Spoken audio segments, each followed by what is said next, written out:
here. And then we also offer a cash payment option as well.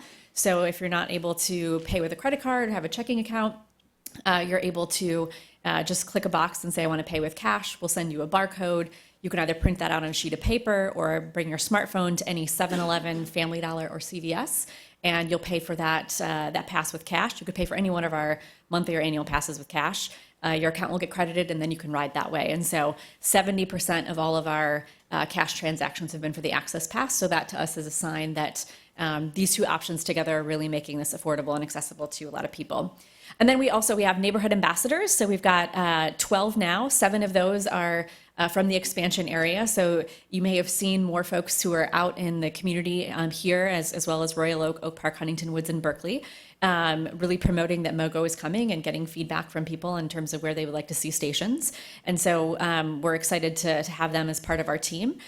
We also offer things like free street skills classes. We're looking to offer a few of those later this fall in our expansion area. And we offer a biking 101 for anyone who has not learned how to ride a bike or has not ridden in a really long time and needs a refresher.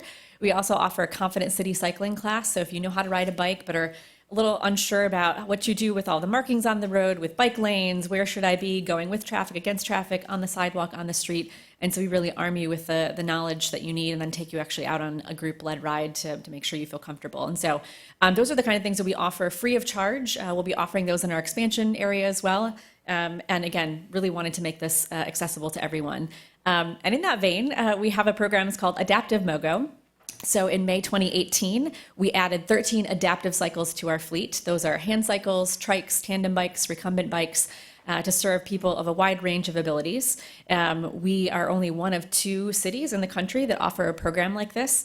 We currently offer it through a partnership with Wheelhouse Detroit, so you won't find these bikes at our stations or the stations that'll be coming to your community. So we'll be looking for partners that we could potentially check out these cycles as well. But we're very excited to have been called out by the New York Times for being one of those 2 cities in the country to do that. And we're looking to work with other cities to bring this as well, because we really believe that it's important that these kinds of services are available to anyone who wants to use them. So where are we now? Well, we've accomplished a lot over the last, I think, maybe year and a half since we first came together and started batting around the idea of expanding MOGO to the region. And so as you've definitely heard, over the last year, we've secured an almost $500,000 Transportation Alternatives Program grant. That is a federal grant. We have elected to administer that grant locally, and to do that, we needed to flex the funding from the issuing agency, which is the Federal Highway Administration, to the Federal Transit Administration.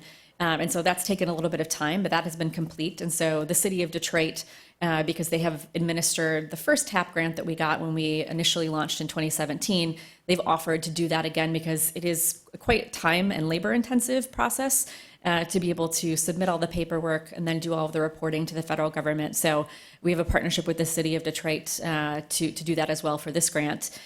We've secured additional grant and sponsorship funding to help defray the cost of the launch. So communities like yours are having to put in less of your local taxpayer dollars to make this happen. And that's something that we're very happy to do. And then we've also submitted paperwork for what is called a Section 106 review, which is essentially making sure that where the stations will potentially be located won't have any adverse impact on historic properties or districts. And so that is currently with the Federal Transit Administration right now. And so we are working on that Section 106 review. It has to come back to the state level for an additional review. You'll get the theme here that there are a lot of reviews that have to take place. A lot of people have to sign off on this. It goes back to the Department of Labor for their review, and then they have a local labor union review process as well.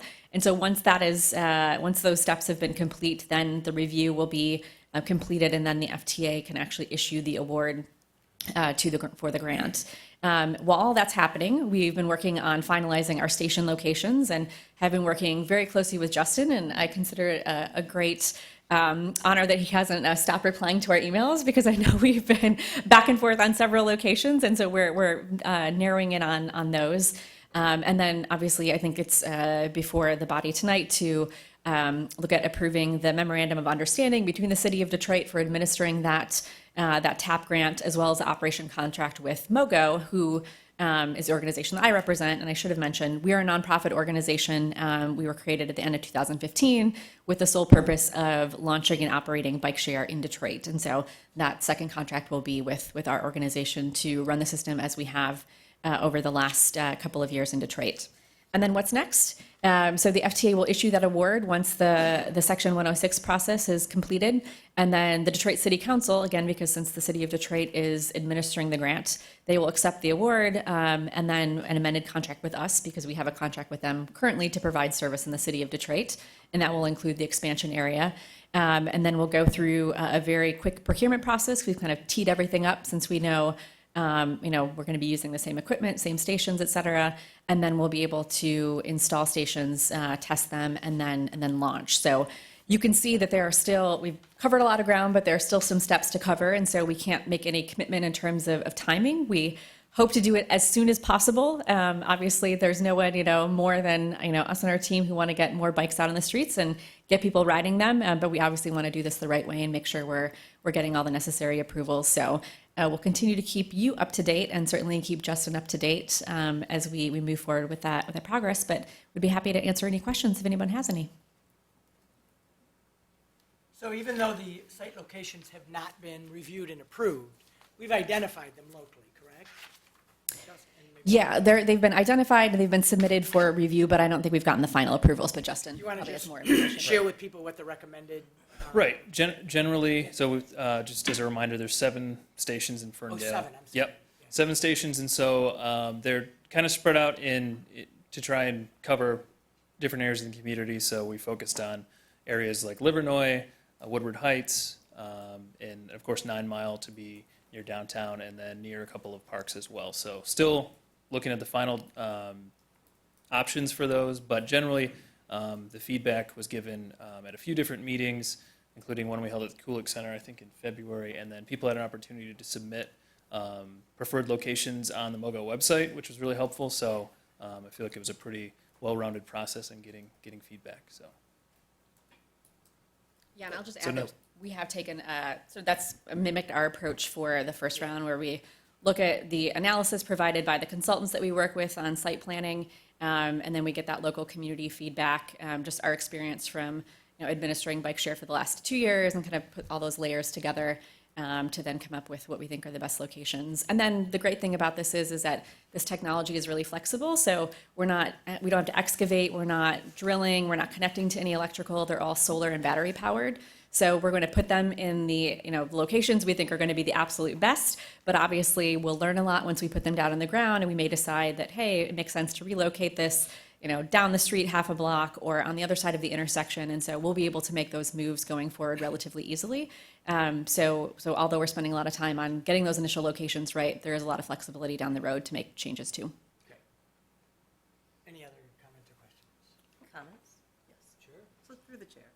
First, I would be remiss if I didn't acknowledge and thank former council member Melanie Piana for kind of spearheading this and just being a champion for bringing this bike share program to the city of Ferndale. And Justin, you as well. You stand right at the helm. So I just want you to know that I'm really excited for this, and I thank you both for your bringing something that will be useful and utilized here in the city of Ferndale. And I particularly love the bikes for individuals who may not be able to ride bikes the traditional way. So thank you for bringing that to the forefront. Yeah, it's our pleasure. And I just echo that as well, that, between Melanie and Justin and really, I think the city of Ferndale serving as a model, and I think really encouraging other communities to want to be a part of this. It really started with a conversation between Justin and Melanie and I, and then some additional communities came on, which we're really excited. But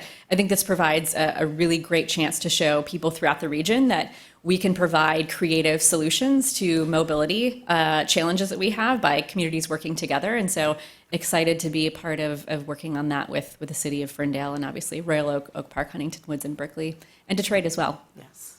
Good. Well, Lisa, thank you. We're excited, and keep in touch. Thanks so much. Can't wait for the launch. Thank you. Yes, lunch is Thank going to you. be exciting. Thank you, Justin. Our next presentation is always exciting as well, and that's the announcement of a new firefighter and a recognition and promotion of current fighter. So, Chief. Hello, Mayor and Council. Good evening. I'll ask Sergeant Light, Sergeant Barusik, Firefighter Bracali to head up first. And then I'm going to line up everybody because we have so many. We'll do it all at once, okay? All right. Captain Toit.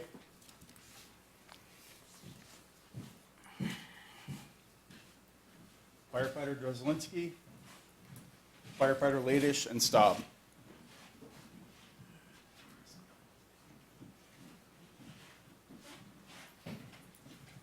Alrighty.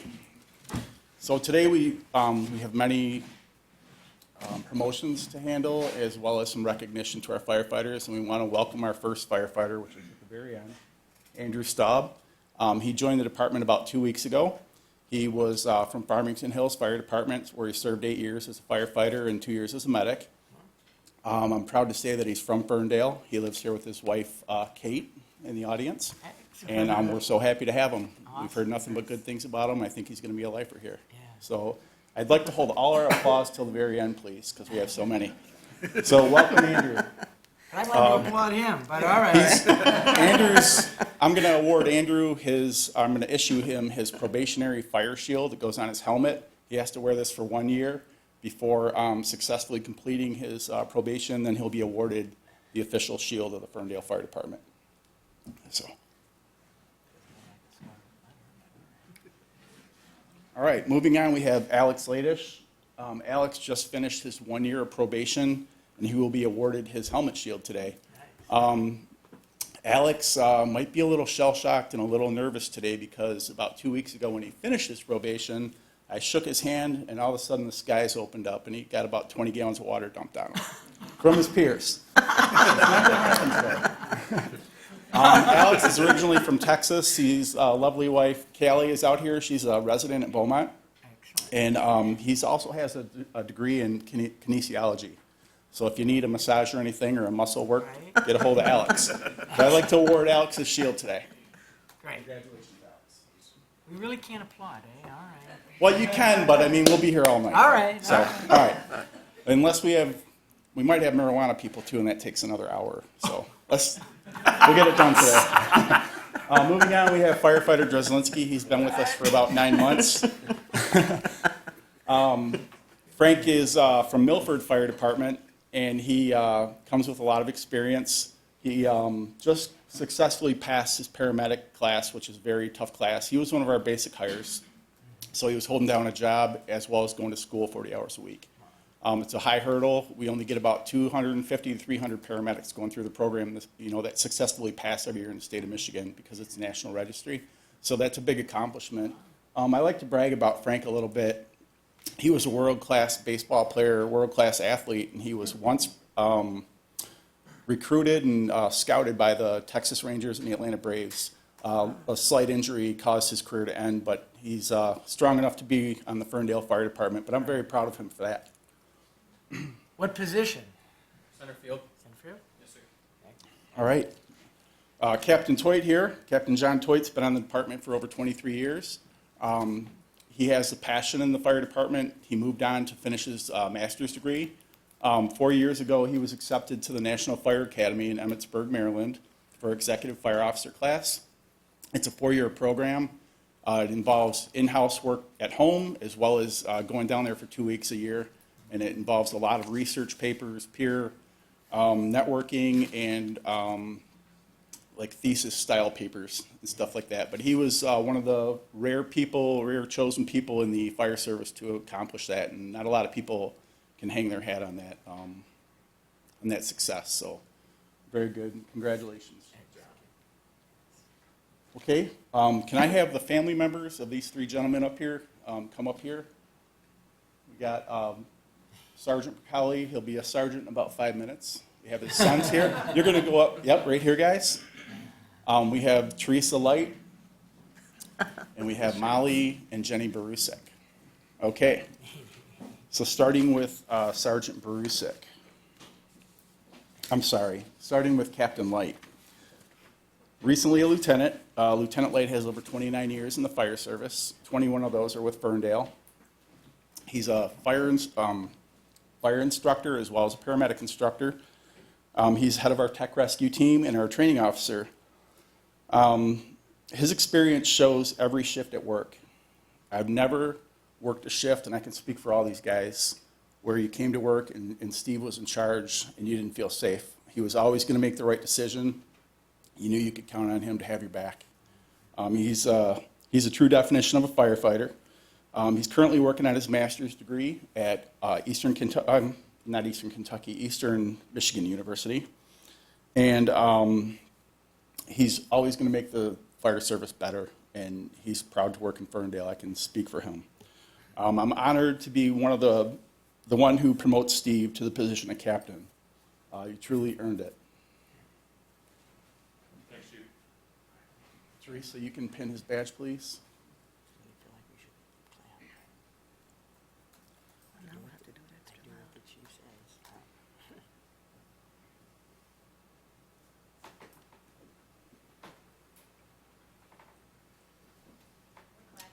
Yeah, thank you.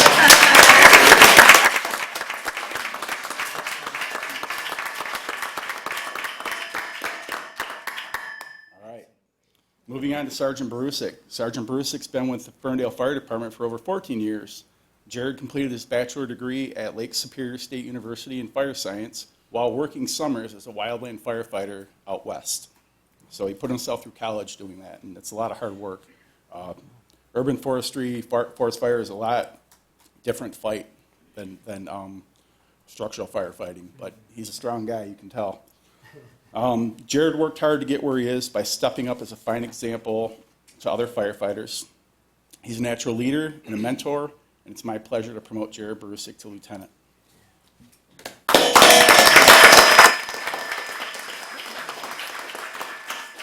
daughter Molly is going to place his badge on him.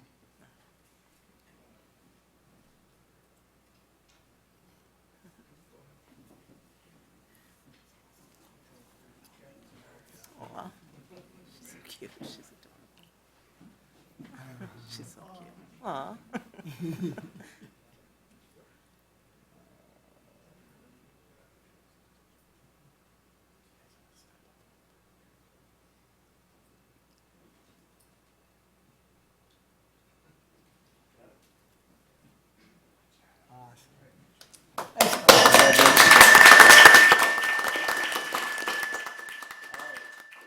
I don't know what that ringing is. I don't know either. It's feedback from the All right, mic. this will be our final presentation, firefighter Bacali, Miles Bacali. Miles has been with the Ferndale Fire Department for over 15 years.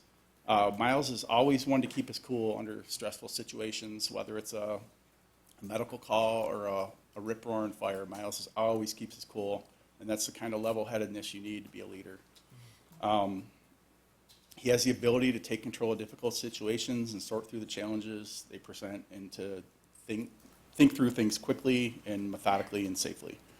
Miles has been a team player with his whole career. He successfully completed NFPA Fire Inspector 1, so he helps the fire marshal do public education, life safety, inspections of buildings, and he always comes in on his off shift to do that kind of thing. He's always willing to help. He also, Miles stepped up and successfully passed the sergeant's exam, and here we are today with Miles, and I think he's got a heck of a career ahead of him, and all the accomplishments he's done has proved it. So, congratulations, Miles. We have his son Vince and Dominic to pin his badge as well. Great.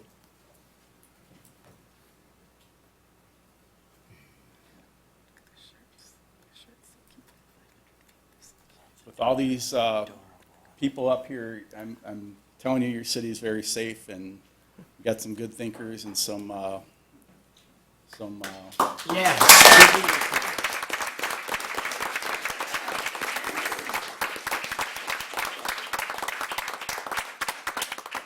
All right, thank you very much. I appreciate it. Thank you. Thank you all, gentlemen. Appreciate it. Good luck to you.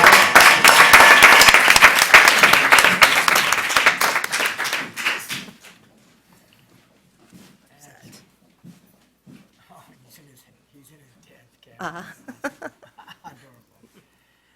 All right, Marty, I don't know how you top that, but you are going to have to try because you're the next presentation, and that is to give us an update on the council vacancy. All right. Give me just one moment to pull our presentation up.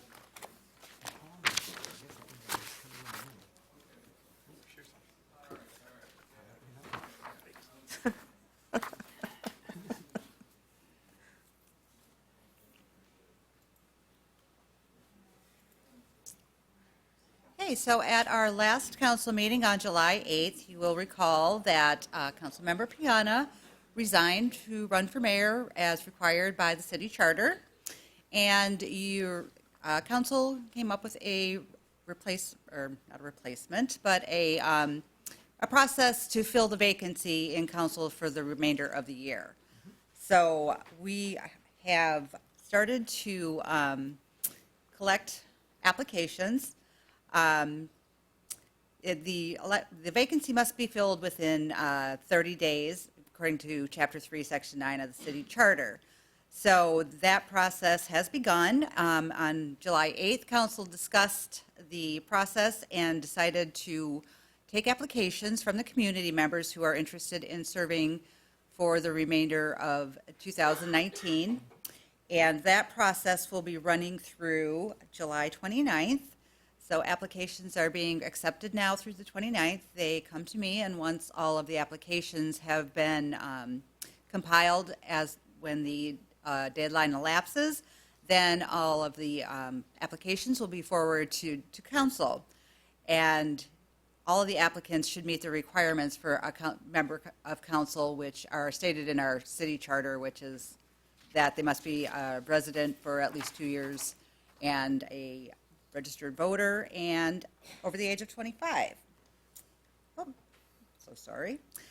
So at this point, we are collecting those applications, and once we receive them, we will pass them on to council, who will have an opportunity at their August 5th meeting, which is 30 days after that July 8th deadline, and the deadline to fill the vacancy. So at that time, when council has had an opportunity to find out how many applications we have, then that is where the process is currently. So we are still accepting applications. They are available through the announcements on our city website. You can find that. Whoops. Yeah. Right from the homepage of the ferndalemi.gov. Here at the top, accepting applications for temporary city council appointment. Again, that appointment is going to run through the end of 2019. At the November 5th general election coming up, we have a partial term available for the council member to finish off the remainder of council member Piana's original term. So that is where we're at. Anyone have any questions? Through the chair. Yeah. At the August 5th meeting, when we are to select that person, will that person be seated that night or no? Mr. Christ. Through the chair, they would have to take the oath of office, but after that, they would be. That could be convened that night? Yeah. But- Yep. okay. They should come prepared. Yes. It depends on what point of the meeting that would be Yes. on the agenda. Good question. Any other questions? All right. Thank you, Marnie. Thank you. Appreciate it. It's not like having your son badge you, but it was not, but a nice presentation. Yeah. Our final presentation this evening is on our inclusive and affordable housing presentation. And Jordan, you're going to kick that off? Yes, thank you, Mayor, Council. The gang is all here tonight. So if you remember earlier this year, this summer, Council approved the expenditure of funds for the launch of this study, which kicks off in earnest this week. So the team from LSA is here, and I just wanted to take a moment to introduce, for the benefit of folks who don't know him yet, Adam Loomis is our Community Development Specialist and Assistant Building Official in the CED department. And he'll be leading this initiative out of our department and making sure that it's got that person who's full-time dedicated to making sure it's moving forward, that folks who want to be engaged with the effort can be engaged. And so I'm actually going to invite Adam up here to give a refresher on the scope of the project and then introduce our consultant team that'll be working on it with us. Adam? Excellent. Adam, is this your first time presenting to council? I don't recall another. You know, we have the census, but, Oh, that's right. know. Yeah. I don't think you were at that. this one's gonna be more memorable. Well, welcome, Adam. Thank you. Yeah, as Jordan was saying, you know, this is, obviously, it's an important initiative. As a city, it's one of our critical success factors was our strategic plan and our master plan. And we went through the process of the RFP selection committee, and we had great finalists, and we settled on LSA. They're going to be here, well, they're here with us tonight, but the work has already begun on the market analysis, which will be available on the project page on the city's website. And this week, we're conducting focus groups, and after that, it will be presenting, sorry, totally lost my train of thought. So this week, we're doing focus groups, and over the next 9 months, we're going to have community engagement, an advisory group, and then in February of 2020 is when we will present the findings of the community affordability and inclusive housing plan. So at this time, I'd like to introduce Lisa Sturtevant, and I don't know if Ryan and David would also like to join us at the lectern for the presentation. Okay. So you can just use the arrows when you. Yeah, thank you. Thanks. Thank you, Adam. For the record, my name is Ryan Price with LSA. Good evening, Mayor, members of council, and the Ferndale community. Excited to be here this evening, along with my colleagues Lisa and David, to have this discussion about housing in Ferndale, and specifically the inclusive housing plan that's now underway in the city.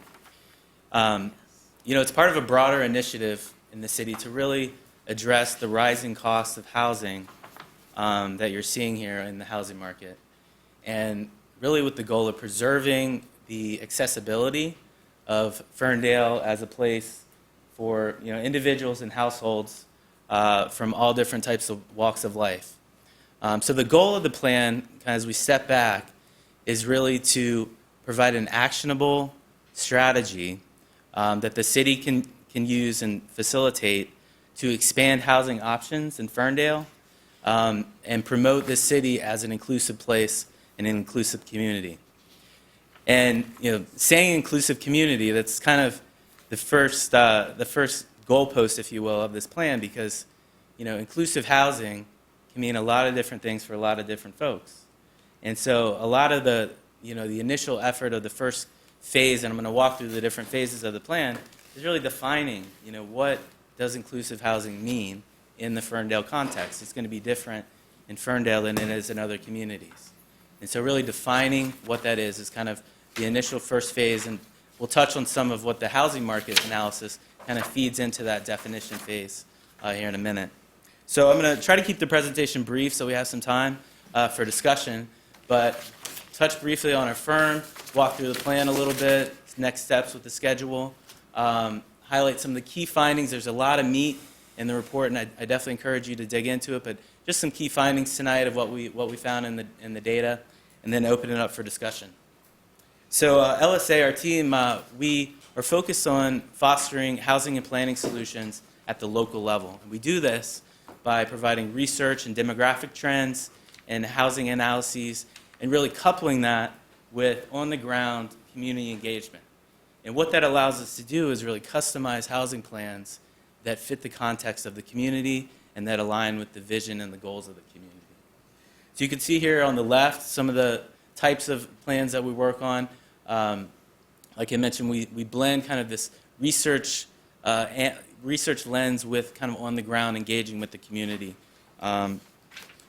Some of the counties and cities across the country we've worked with, as well as some national housing policy houses. I want to talk a little bit about the work plan. So like I said, the first task really, and it's very critical, is defining what inclusive housing means in Ferndale.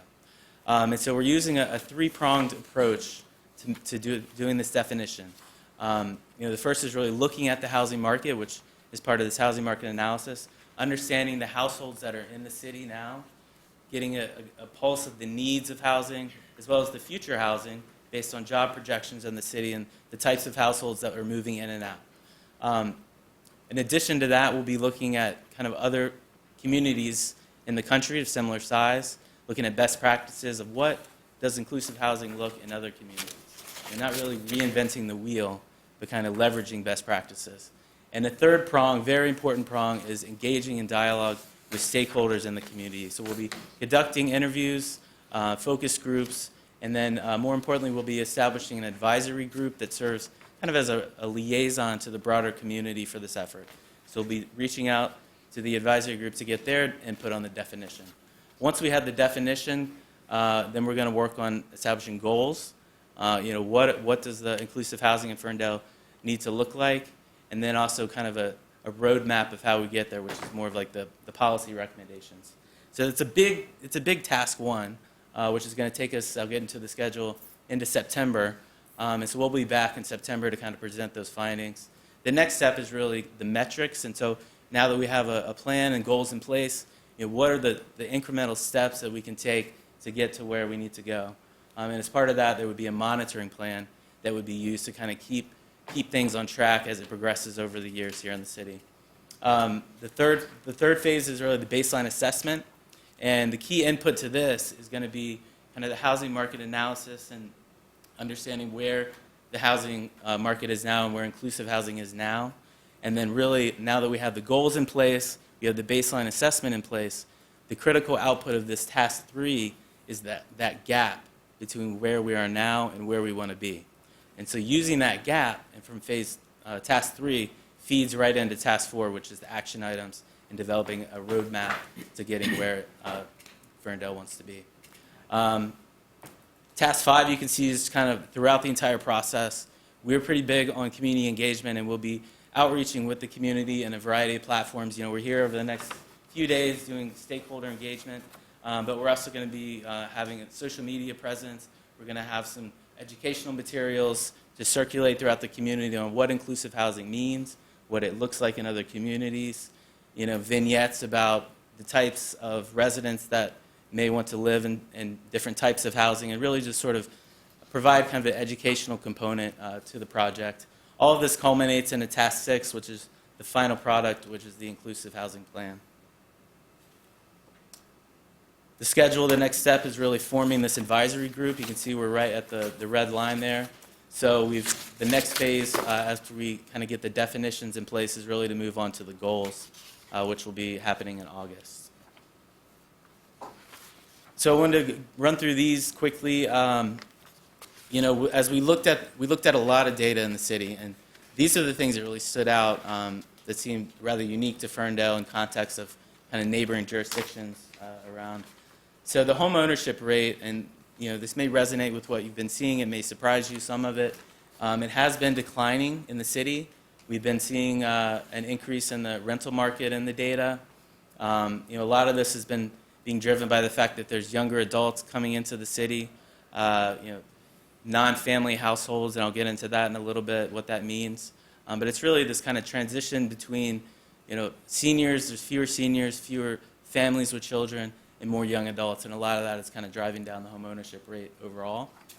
Another aspect that was interesting is that the job base in the city is growing. There are more jobs here, but there's an increasing gap between the wages of jobs that are located in the city and wages of jobs held by city residents who work elsewhere.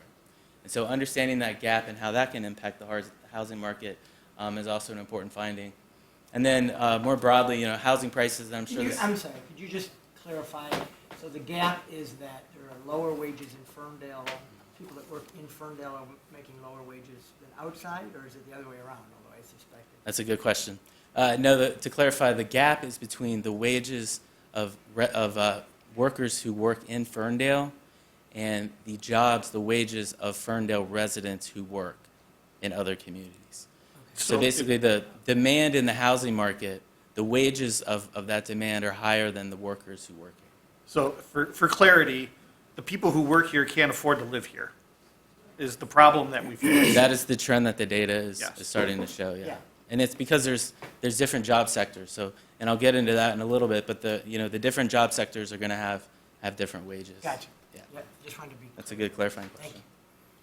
So as we talk about household composition, we mentioned, there are less families over the past 5 years. We've seen an increase in non-family households, and that's, roommates, that can be unmarried partners living together. That can be individuals. So there's also, as of 2017, 1 out of 5 Ferndale households represents this non-family category, which is much higher than the county overall. And this is causing the households to get smaller. And so all of these composition changes can have impacts on the type of housing that's in demand, whether it be smaller units, whether it be starter homes, whether it be multifamily housing. It's still, that's up to the goals of the plan, but the point is that as households change, the demand in the housing market is going to change. So this slide really, I think, illustrates what's happening in the rental side. And so we mentioned there's been a huge demand increase in the rental housing market in the data. And you can see here that all of that increase is really shifting in the higher price levels of the rent spectrum. And to kind of put that in context, about a third of all of the households in the city, if you're using kind of standard metrics of affordability, which not paying more than 30% of your gross income on housing costs, use that as a kind of a benchmark. About a third of the households that are renters in Ferndale would need a rent of $1,000 or less per month. According to the data that we're seeing, all of those units are in decline, whereas the higher prices are rising. Getting a little bit back to the jobs piece, so the main sectors that are growing in Ferndale, workers who are working within the city limits of Ferndale, are in the arts, entertainment, food services, hospitality sectors. These are very important sectors to the economy of Ferndale and provide services for residents and visitors. Of the residents who live in Ferndale, the biggest growth in jobs is occurring in the professional and business services sector. And so it's an important distinction because the wages, as I mentioned, in these two job sectors are quite different.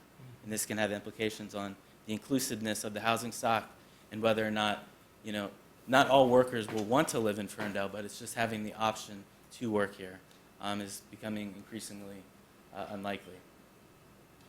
So that's our brief presentation on the housing study, and happy to open up the floor to any questions. Thank you. Any questions? Just really a comment. First of all, thank you for being willing to conduct the study. It's something very important, and I'm really interested to find out the opinions and the input from the stakeholders, and particularly the community. So in September, I'm going to be here with bells on just to really hear what we can do to make Ferndale more affordable for those who work and want to live here. So I'm looking forward to it. Yeah, we're looking forward to it also. Yeah.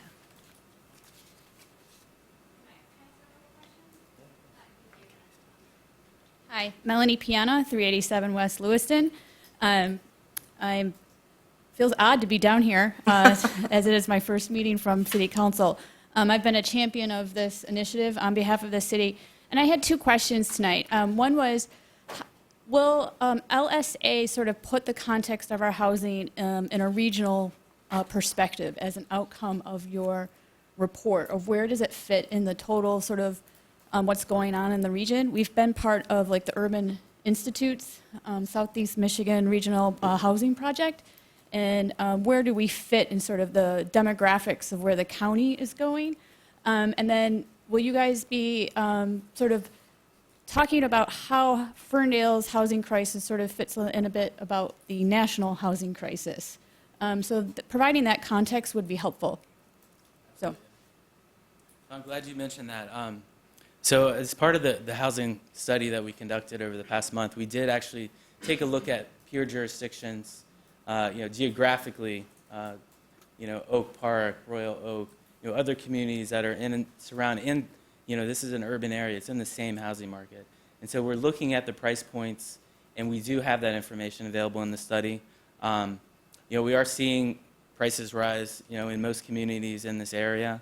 I think the subtle difference, though, that we noticed in Ferndale compared to the other communities is really this emphasis on rental housing and seeing, home ownership is lower in Ferndale than it is in the other jurisdictions you mentioned.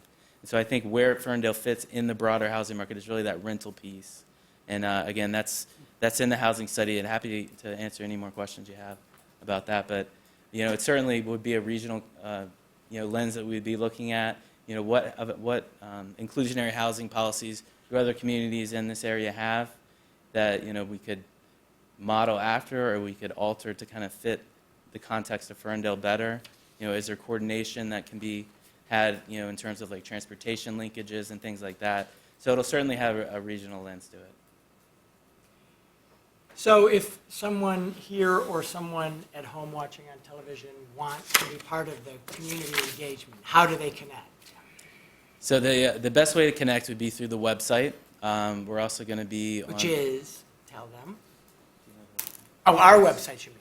Not you, okay, our website. Yeah, That one I know. Okay. It'll be the project page under community economic development. Project page under community and economic development. All right, just want to make sure people have an entry point. Thank you. Yeah, we'd love to hear from everyone. So definitely encourage you if you're interested to come out. We'll be back on the ground. Yeah. And we're looking for members of an advisory group. So if you feel strongly about this topic and inclusive housing, then please reach out. Yeah. Okay. Well, thank you. Appreciate the Thank you. presentation. Thanks for having being us. here, all the way from Virginia. Thank you. All right. Excellent. All right, that concludes our presentations this evening. Our next item of business would be call to audience. This is your opportunity, if you're here with us in person, to address council on any issue that's not on the agenda, because we'll give you an opportunity to speak to that when we get to that portion of the agenda. But if you'd like to speak to council, come on up, give us your name, your address, and 3 minutes is yours to speak about anything you would like. Good evening. Good evening. Sherry Wells, 315 West Troy. This is recycling lesson number 2. Last time I talked about the SACRA website, SOCRRA, so it's South Oakland County Resource Recovery Authority.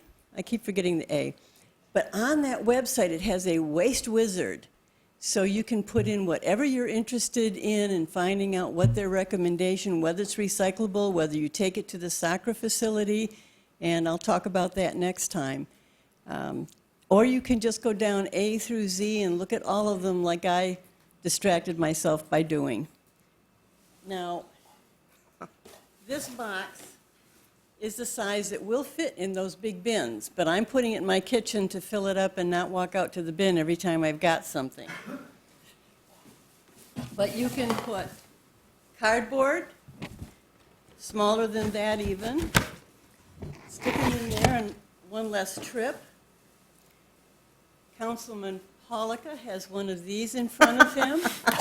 I recycle them all the time. I was at a tour when soccer was giving tours. She said, you throw this away, Yep. but these two can be recycled. So just rinse them out really quickly before it dries. Cans. Now, when I grew up, if we could, and you can't do this with all cans, you cut it out on the bottom, stomp it flat, and that's even fewer trips to the bin. Glass jars, not drinking glasses, but glass jars. These are heavy, and I think we get paid for recycling by the pound, right? Yes. Okay, don't throw those away. Newspapers, we do not have to put them in plastic bags, paper bags, or twine. We can just throw them in. They have this huge, huge equipment, and I don't know if they still have that video on their website, but they did, where it shows it's single stream. So it all comes in more like a river than a stream, and it just gets sorted out by weight, and this machine knows where to put whatever it is. Paperback books. This is a 1994 computer graphic design. It's Be sure it's out of date. little bit. And paperback books, not hardback books. But there are things that Sacra takes, and I would like to see us do some block club networking again, and maybe have one person in each block, and I'll volunteer to try for mine, to do the periodic trips to Sacra with some of the stuff that won't go in recycling. What we call junk mail. Junk goes in there. Office paper. Sorry, Nick's Pizza, you go in there too. But not political mail. Keep those. Read them over and over. Just kidding. Just kidding. No, that's okay. Say a lot. Don't have a problem with it. Paper bags. Now, this one I ripped because I did a rare thing. I ordered French fries, and they always gooey up the bottom of it. So I ripped it off, and the top of it is still good. Now, like I told you, plastic bags do not go in the recycle bin, but we'll work on those later. And many of us try to see how many times we can reuse one. Very good. All right. Always informational. Thank you, Sherry.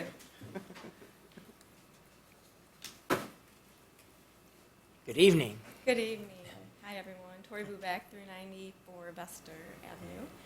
I wanted to come and say thank you, first of all, for the opportunity and the honor to work and learn from such an amazing group of people, hardworking and talented, and also to say an official goodbye. But I also, I attended Pig and Whiskey all 3 days this weekend, which I've never done before.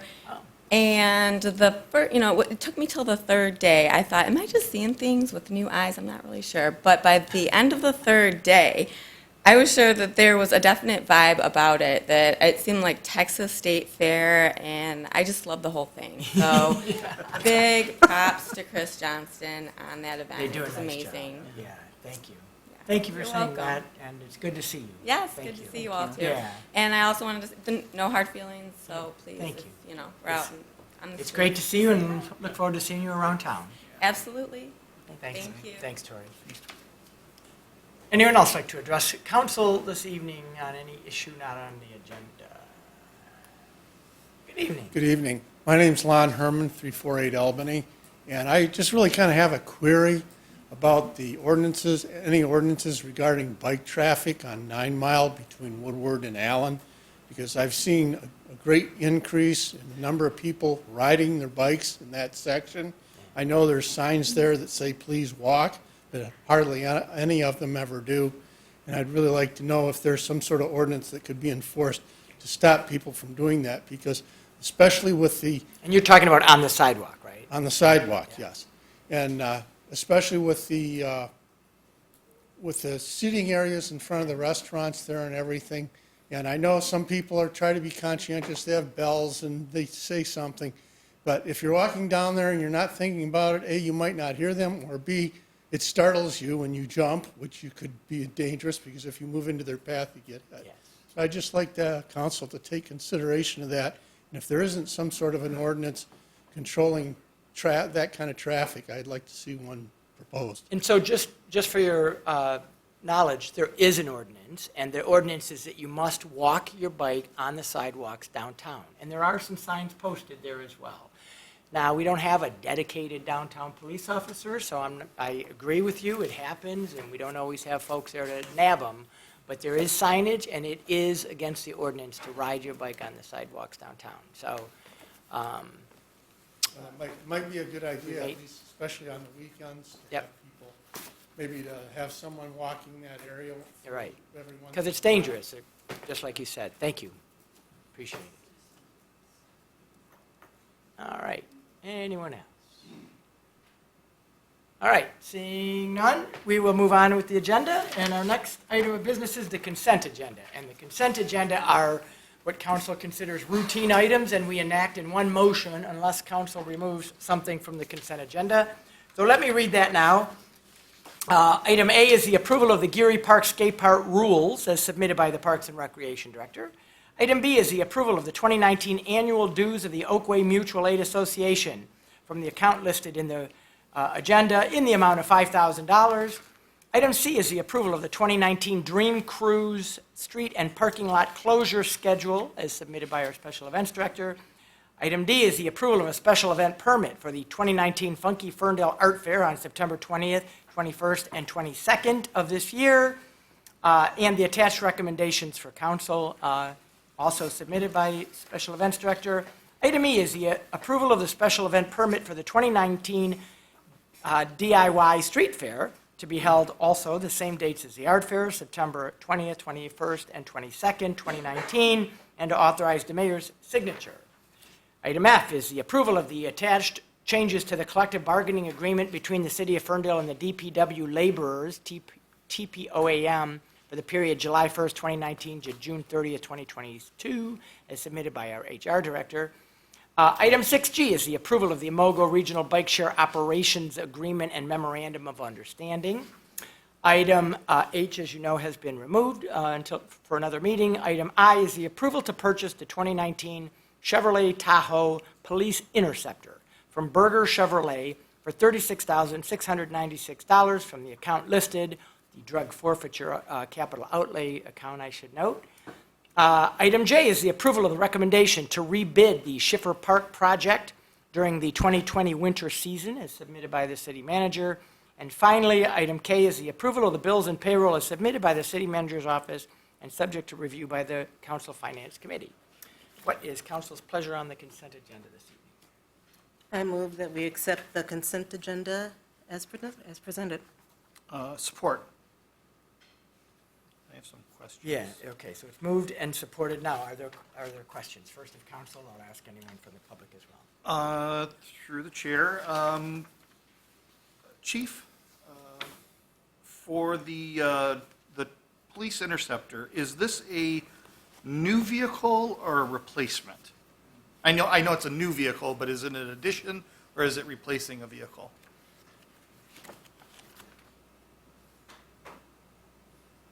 It's replacing the one that was stolen and wrecked. Okay. Was it not repairable? It was totaled. It was totaled. Yeah. You could tell from the video as well. Will we also have to buy new equipment, or was the Well, I think equipment- the equipment is being covered, or the damaged or destroyed equipment will be covered through insurance. Up past the deductible. Whatever equipment can be decommissioned, we'll use that.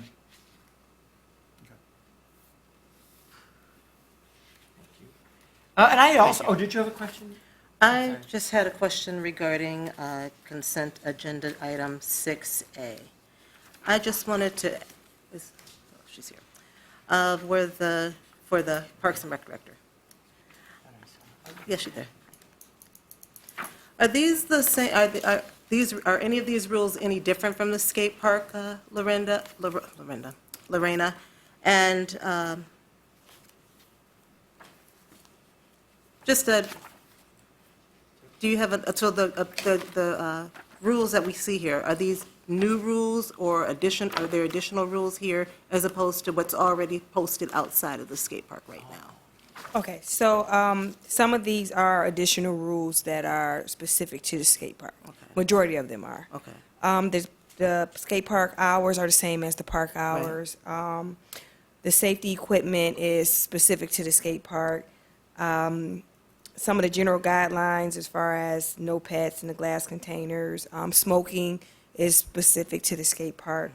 Yeah, so a lot of this is mainly tailored to skate park and safety and just preventative things. And by the way, I'm going to say it again, I love going past there and seeing all these kids loving on that skate park. So thank you over and over again. So. But you should add a rule. If you ever see the mayor anywhere near it, steer clear and call someone to get me. So. Okay, got it. I'm going to get some No, lessons. thank you. I appreciate it. All right, and my question maybe is to you, Joe. The item about the Schiffer Park, do you want to just give us an overview of why we need to rebid that and that issue? Sure, yeah, Council. We issued bids for a downtown expansion of Schiffer Park, which is that slice of green space off Plan Avon. You might not recognize as a park, but it is. We had the goal of expanding that park through partnerships with The city, using some of the Parks bonds dollars that were passed in 2015, this was on the Parks plan. And unfortunately, when we issued the bids, we only have one response. It was more than 122% of our project budget. So we would recommend to City Council that we reissue the bid during a more conventional, more competitive bid process, which would be in the winter for a spring project in lieu of a fall project. And in the meantime, there's going to be some Yes, things there, and I right? apologize. In the meantime, we're working on some short-term placemaking considerations, also in partnership with the DDA. So you're going to see a regrading of the sidewalk adjacent to the Ferndale House property on Plan Avon. You're also going to see some placemaking elements that would include planters, tables, chairs. We look to activate the space at least as a minimum throughout the remainder of the summer and fall season until we can actually deliver the promised project. And you will also see a posting of the intended development to that project site, what you can imagine it will look like a year from now. We will be putting that up there for everyone to see what the vision is. Great. Thank you, Joe. Appreciate that. Does anyone from council have any questions or comments on the consent agenda? All right, Marnie, would you call the roll, please? Councilmember Leaks May, Yes. Mayor Pro Tem Polka, Yes. and Mayor Coulter. Yes, thank you. The consent agenda is adopted. Moving on now to our regular agenda. 7A is the consideration of the MMRMA annual renewal. And Marnie, you're going to introduce that item? Yes, thank you. Yes, every year the city undergoes a comprehensive questionnaire from the Michigan Municipal Risk Management Authority to update our levels of coverage and the items that we are covering through our insurance policy. The finance director and I recently met with our representative, Keith Potter from the IBEX agency, who's here tonight to answer any questions you might have. We reviewed the property liabilities stop-loss coverages for fiscal year 2020. The MMRMA, as a little bit of background, is a public risk entity pool for municipalities throughout Michigan, and the city has been a member for a very long time. We've been a member since 1985. So this year, for your consideration, we have our membership contribution, which is basically a fancy way of saying premium.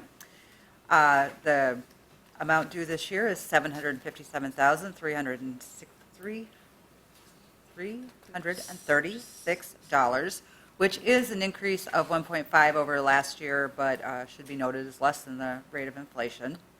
Additionally, MMRMA has authorized a distribution for excess contributions not needed to pay claims or purchase coverage.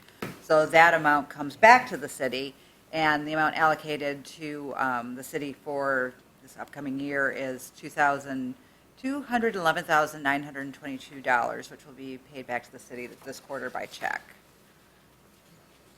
And Mr. Potter or Cheryl can help with any questions if you have them. Other questions or a motion? No, just for clarity. So like everybody, well, everybody should, not everybody does, have homeowners insurance or renters insurance. This is basically city insurance. This is the city's insurance policy, yes. So.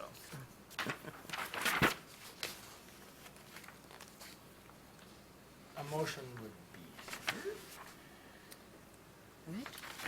I move to approve the renewal of the city's coverage with the Michigan Municipal Risk Management Authority at a cost of $757,336 to be charged to account 101-940-914-000, then spread to appropriate funds, and to authorize the city clerk to execute the Michigan Municipal Risk Management Authority coverage proposal and stop-loss participation agreement. Support. All right, it's been moved and supported. Now, any discussion, comments? By council or the public? Gotta have it. It's a large amount of money, but we do this every year. We've been with MMRMA for a long time, and And cost of doing business. it has paid off for us. I mean, we've utilized it many times. Yes. All right, seeing no discussion, Marnie, I'll ask you to call the roll, please. Mayor Pro Tem Polka, Yes. Councilmember Leaks May, Yes. and Mayor Coulter. Yes, thank you. That item is adopted. Now, moving on to our second item is the consideration of the establishment of a revolving energy fund. And Aaron, you're going to introduce that item. Hello.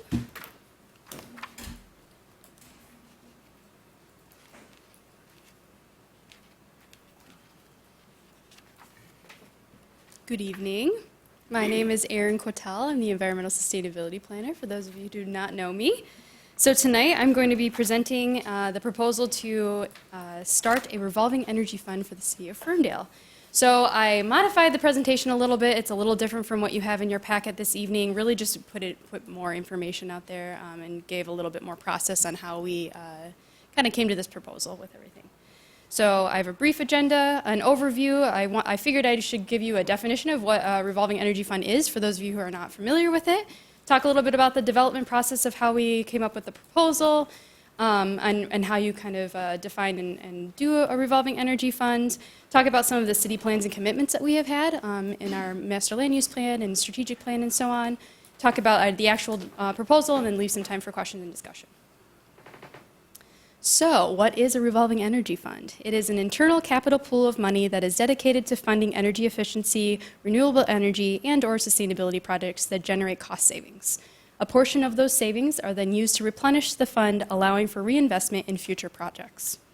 So this is a little graphic that kind of shows that. So this is directly out of a ICLEI resource guide that was utilized to develop the REF for us, that our consultants helped with. And basically you have seed funding, so real funding that can be an amount of whatever you choose. And I have some recommendations further on in the presentation.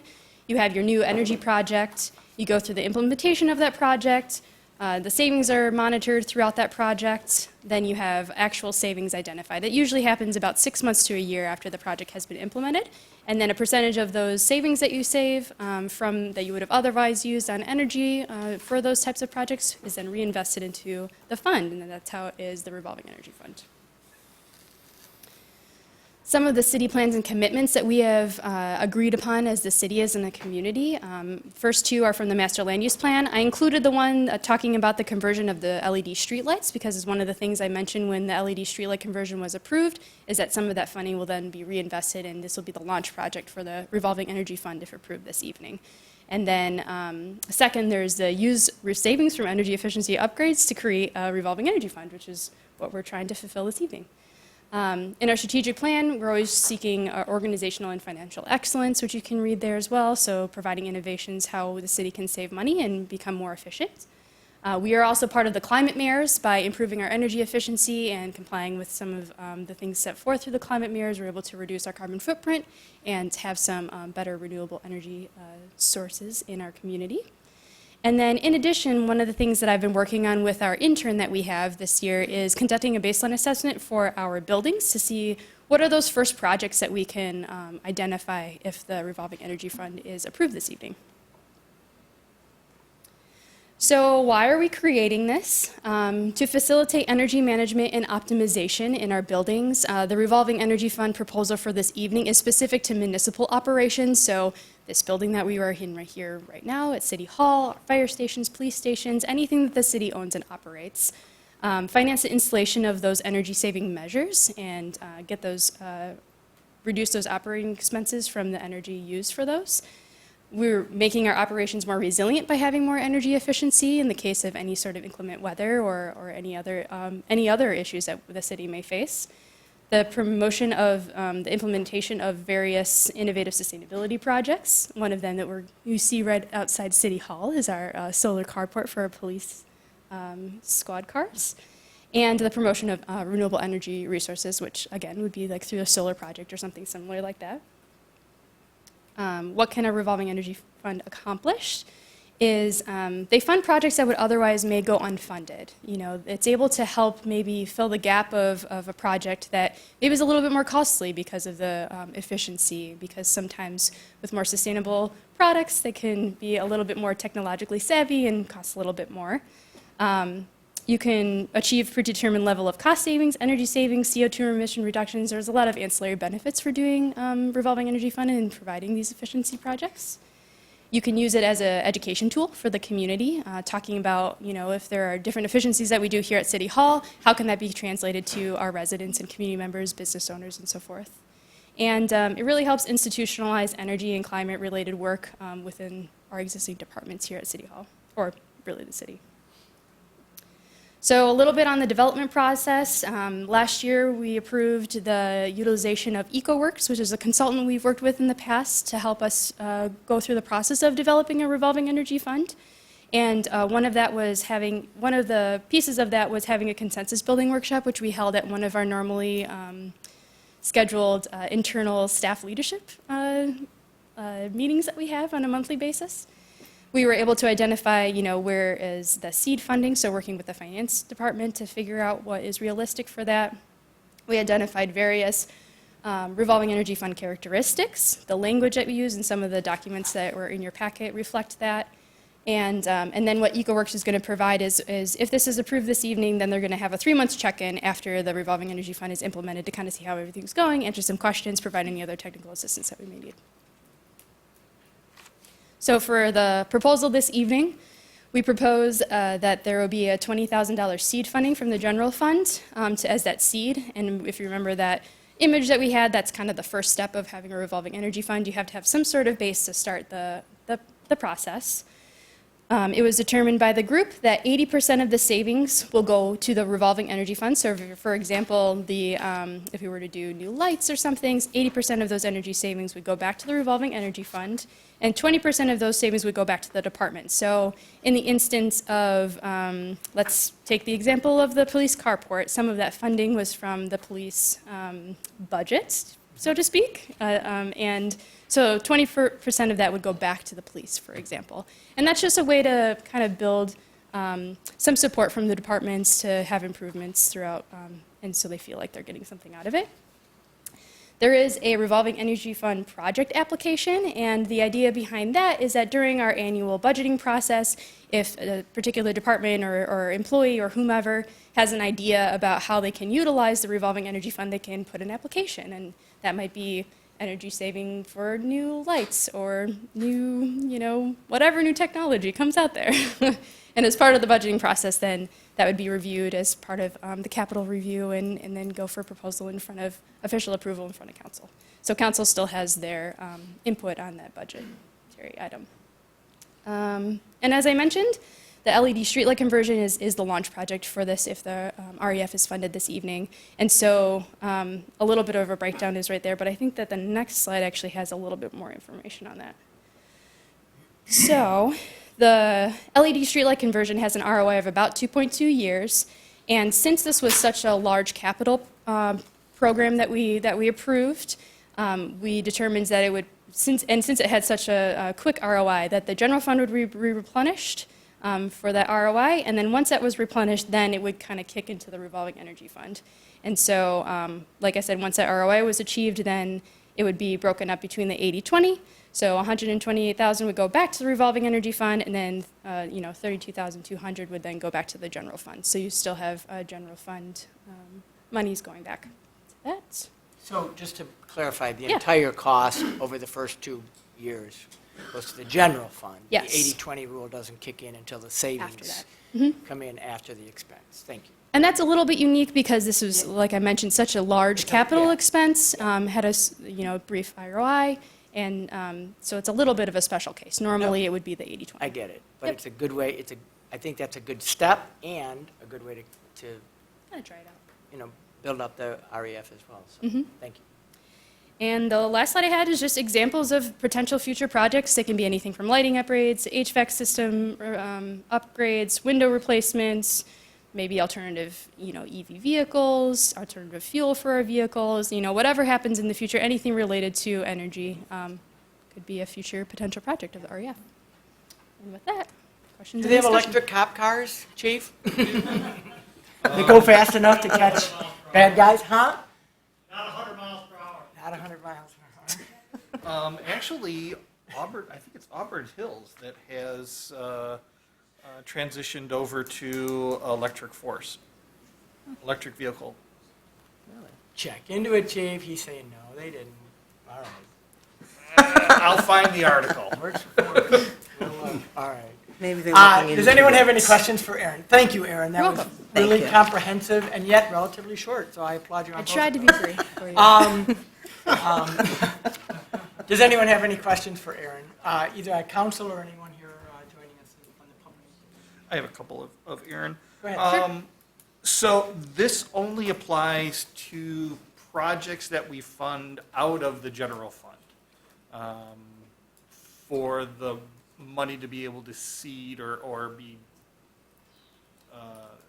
put into this new fund, correct? That is a great question. I'm going to look over to my finance director for the official answer because I don't want to mess that one up. Like if, and So this for is a bad non-general example. fund projects, yeah. If that's this is good a bad question. example, but the parks, roads and parks bond, Right. that is specific to roads and parks. You couldn't use money, that's really a bad example. Well, no, the Right, water so- fund is, the water fund is a really good example. Water fund, Perfect. parking Okay. fund, all So of those. there may be limitations to some of the paybacks if there are other funds utilized. So if the water department is going to do something.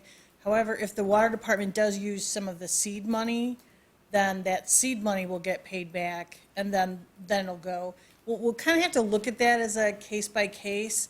I think the scenarios that we put up here are just sort of general scenarios to go by. We understand that we may have some things that we have to look at and make sure that we're staying within the guise of the law when it comes to the different funds.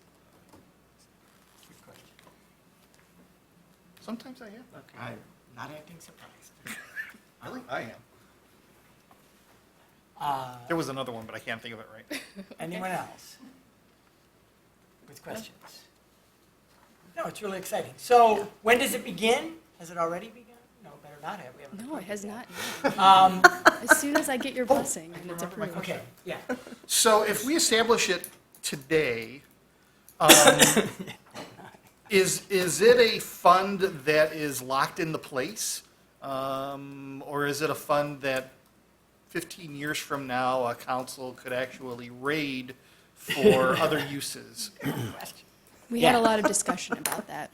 And I don't think it's a fund in the true sense that we think of having financial funds for the city.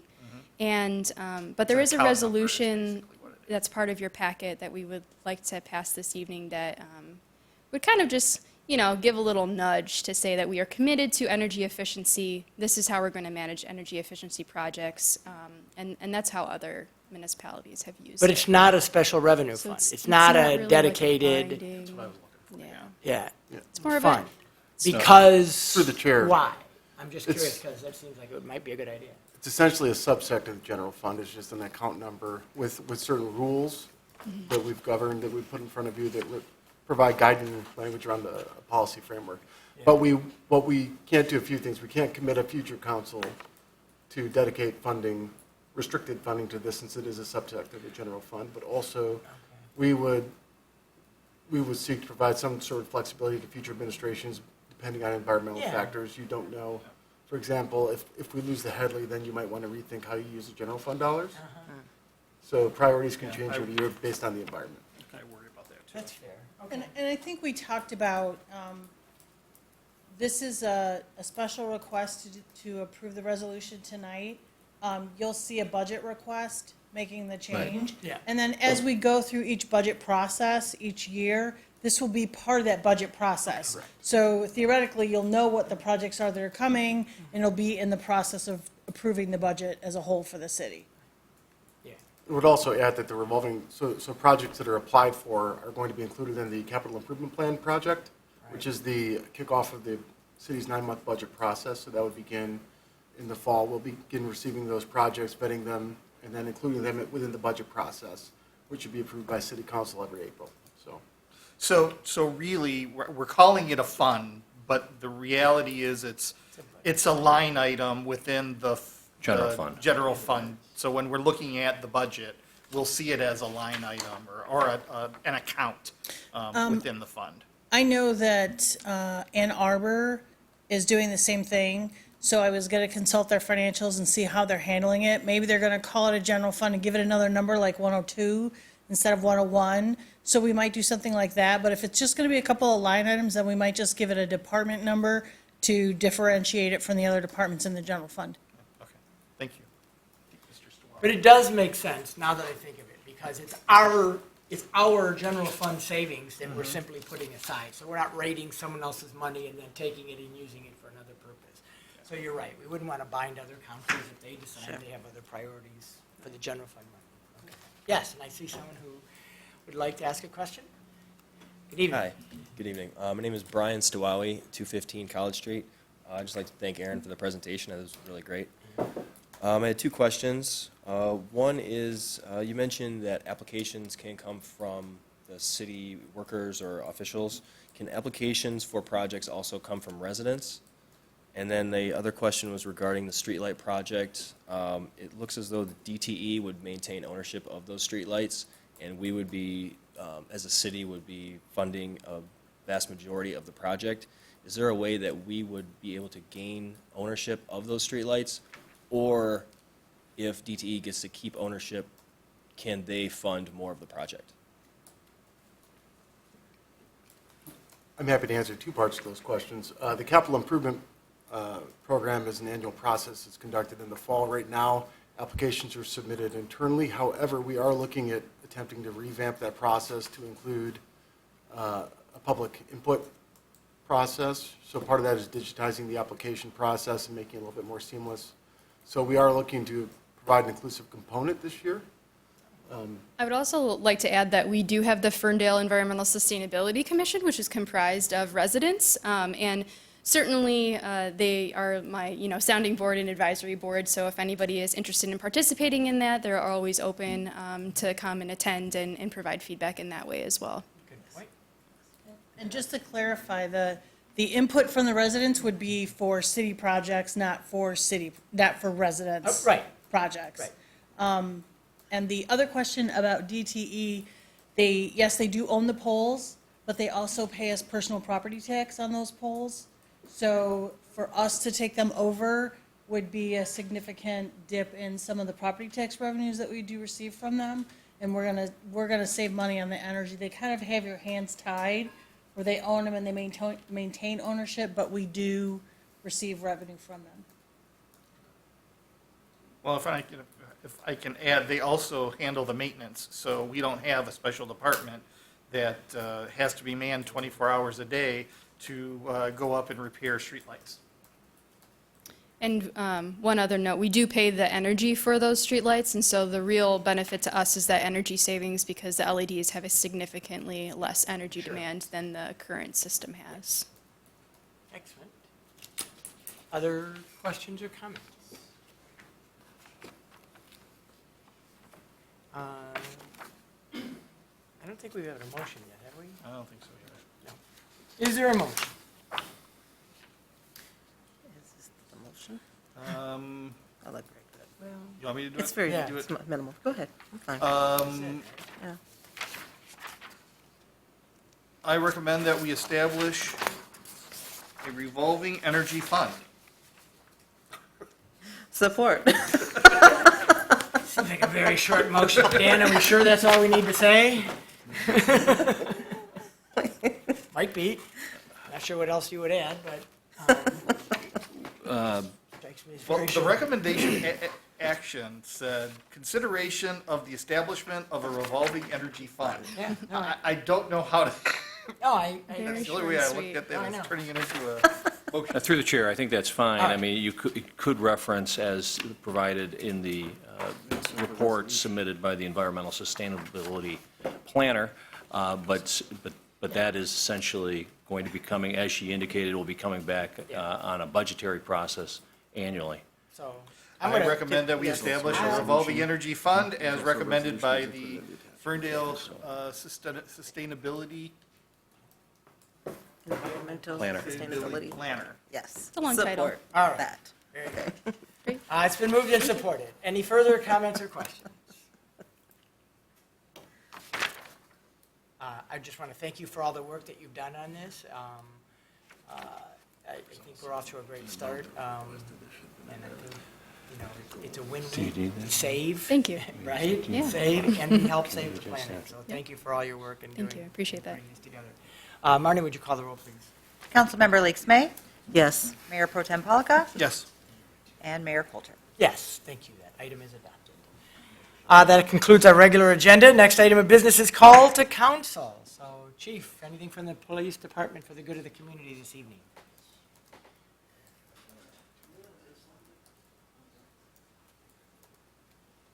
I found a 2016 Tesla Model S for $41,900 if you're interested in that, for the electric vehicle.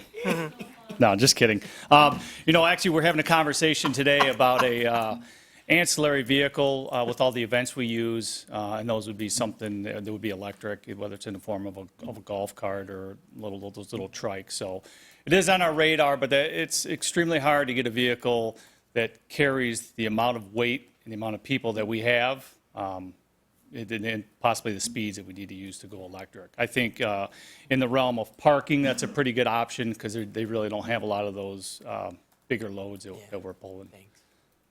As you brought up the police car, that was a pretty embarrassing moment for the police department.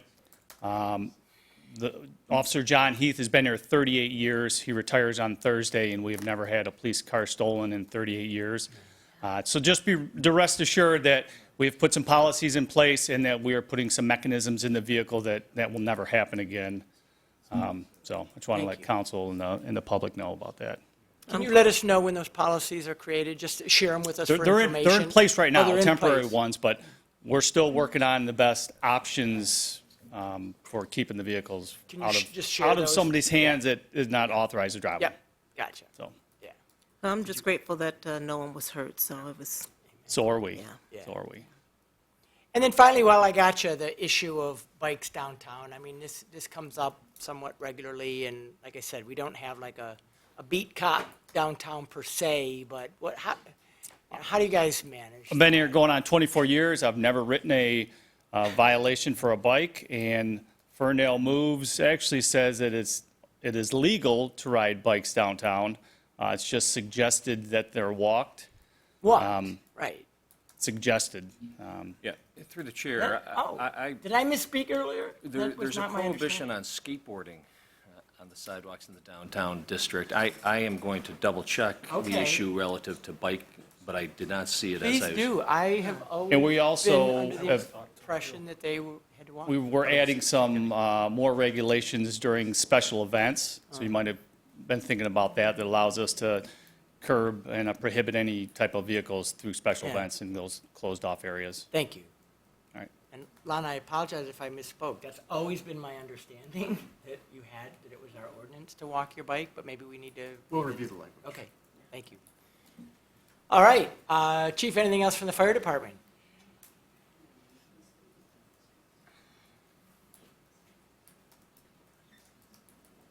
Just a couple things. I'd like to thank Lindsay and Kara in Communications for setting up the link on the ferndale.mi.gov page for child safety seats. Residents and non-residents can go on the city website, hit the link, and then fill out a seamless doc, and then our technicians will get it. It's working out really smoothly.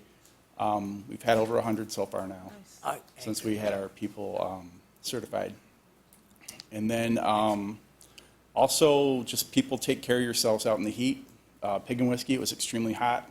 Probably had about 9 runs. 7 of them were heat-related. It wasn't not even alcohol-related, just heat-related. People were falling out. So stay hydrated, stay out of the sun, get some sunblock on you. And good job on the combustion Oh, yeah. media that you got. Got to give Kara and Lindsay some credit on that, too. They got that out on the website, did a nice PSA. Yep. And Nice then job. Channel 7 was, they unexpectedly knocked on the door one day, and I went out there and talked for a little bit. So, yeah, getting the word out there is really important, and it's the media department's really working hard at that, communications. Thank you. Good job. Actually, while yeah. while he's there, and I think this applies for the police chief too. You mentioned the weather, and just so the residents know that you can always call the police department or fire department to do courtesy checks when the weather gets really, really hot. If you're concerned about an elderly neighbor, don't hesitate to say that, call us and say that you're concerned. and there's, someone will go out and do a courtesy check Absolutely. just to make sure. We do them year-round. We do probably over 100 welfare courtesy checks a year between police and fire. And one more thing now that you're saying that, the weather did come in fierce the last couple nights, and it did knock some wires down in the Pinecrest and 8 Mile area, and some people were without power. Don't go near down wires, don't touch fences, aluminum siding, that stuff travels. And if you have any health issues or concerns, just call 911, and we'll come out and help you if you need oxygen or anything like that, or if you're just can't take the heat. We'll be glad to help you, okay? And if the wire is live, if it's arcing, definitely call you. Sometimes Definitely. DTE doesn't get there as fast as you can. Yeah, we'll put a vehicle on it. We had a guy sitting out there for about 5 hours the other day, and DTE came out and fixed it. So, all right, thank you. And Chief, did you want to add to that? No? Okay. No. Yeah. I just echoing what the fire chief said. Great, thank you. Thank you. Recreation this evening, anything for the good of the community? It's a busy time for recreation, so I assumed you would say yes. We had a great time to be in recreation. So just a few things. We were open as a cooling center this past week. Thank you. It was pretty uneventful, but our offices are always open in case of emergencies like that, and everything went really well. A few events are coming up. We are having our concert series in the park, which is a little smaller than what we attended at the beginning of the year. So we are hosting 2 events at Kulik Park. One is more for adults and seniors, which will be this Friday, July 26th, from 6 to 8 p.m. We'll have a few long games, some food there, and a live band. And then August 9th, we're having a live band as well, but it's for our family unity party, so we're combining the 2 events. So for the entire family can come out, again, bring lawn chairs and blankets. We'll have yard games. We'll have a lot of different activities for the kids and families to do at the event. And again, that's from 6 to 8 as well. Fall soccer registration is open. So if anyone's interested in registering their children, this is the time before we fill up. We are starting to plan for our big annual fall festival, which will be held on October 5th of this year, which is a Saturday. At this time, we're working with different partners as well as vendors who want to be part of this. We already have Oakland County Parks, who's committed again to provide bounce houses for the event.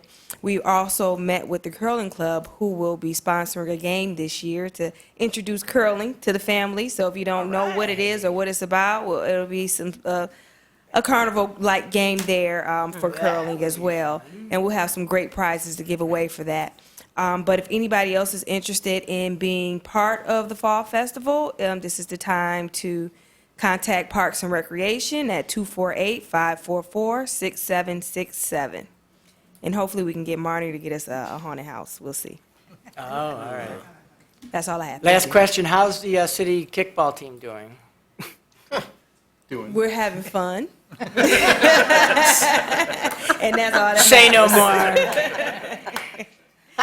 Thank you. Let's see, where am I going? DPW, anything for the good of the community this evening? All right, how are we doing tonight? So first off, listen to Sherry. She is right about all the recycling. Use the resources we have at SACRA if you don't know where something should go.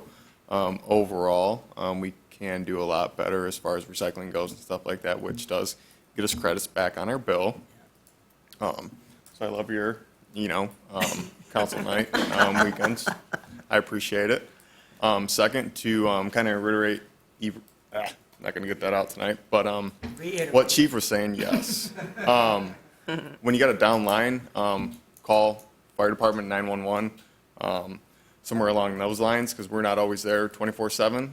And if it's something that's in the road or that we need to take care of, they will get a hold of one of our supervisors or someone in leadership, and we'll get a crew in and start taking care of stuff. Great. You did see quite a few down city trees across the city. Those all, looking back at those are all actually rated in fair and good condition. A couple big ones down in Garbett Park. That's not the first time over there this year, so we'll be getting those kind of checked out in greater depth by our contract arborist to make sure all of our street trees and stuff like that are in tip-top shape. But Yeah. for the stuff that's city trees down across the road, please give us a call. But like I said, during our off hours, please contact the fire department so they can get out there, put the caution line tape up, and they'll contact DTE and stuff like that.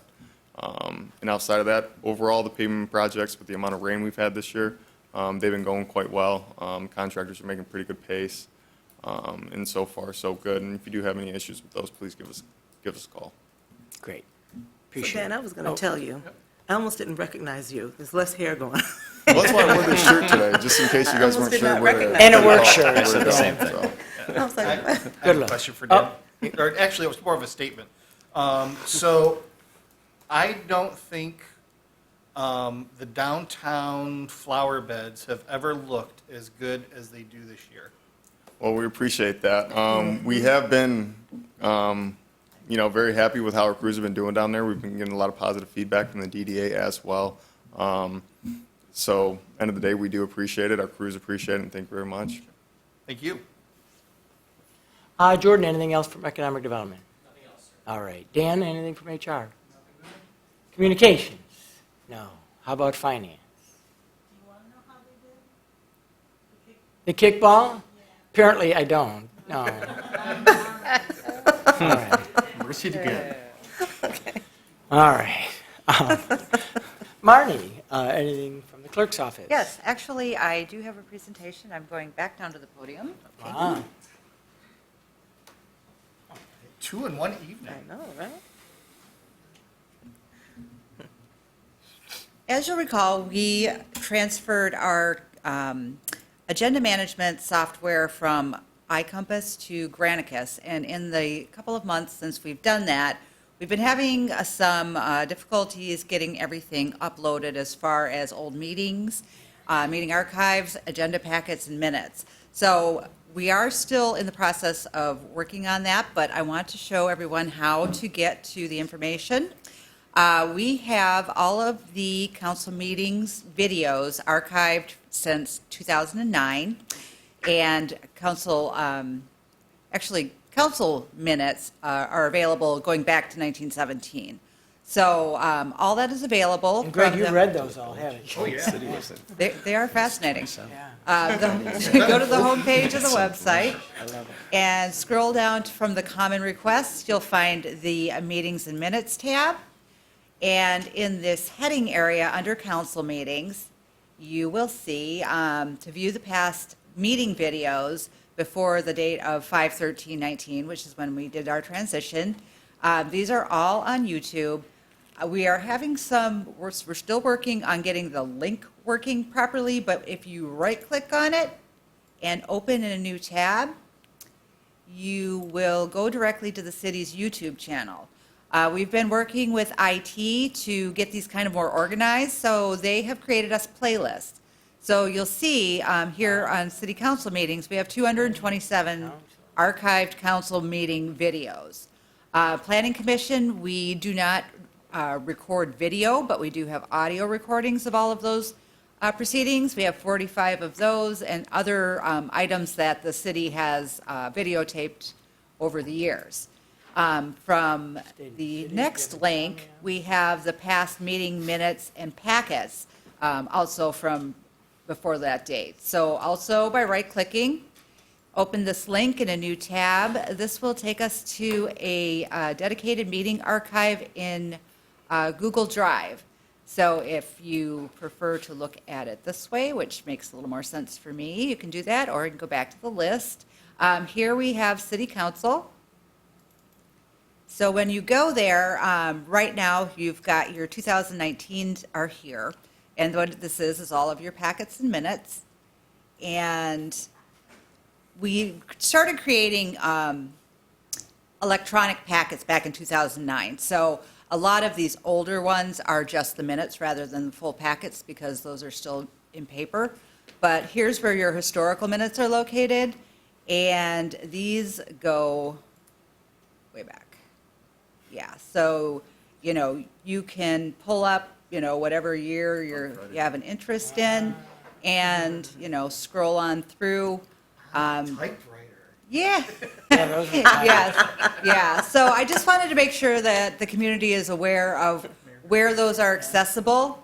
And as for Granicus's archiving materials, here we have at City Council, we have uploaded we've been doing them as we go along for 2019 since May, but now we have the 2018, 2017, and I am working on inputting 2016's agendas. So where it says agenda here, that's the actual packet.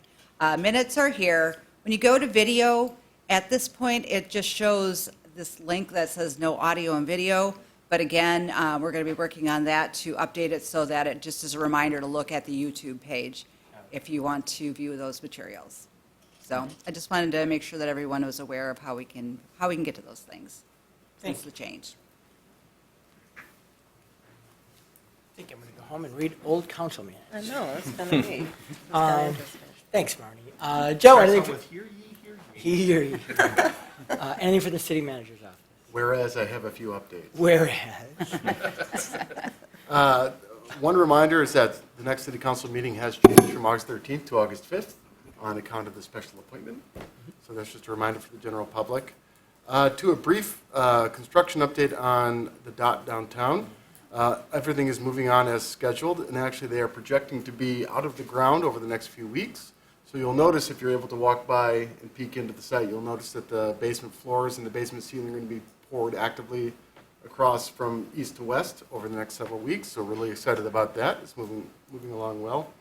And then last, I just wanted to call out that we are going to be moving forward soon with the recommendation for the downtown sustainability study. That was part of City Council's budget process, and a key strategic item for this year is to take a comprehensive look at the downtown sanitation plan for our compactors, for our waste solution, and even just our operational process. So we're actually moving forward with bringing a proposal for a consultant to help us lead that.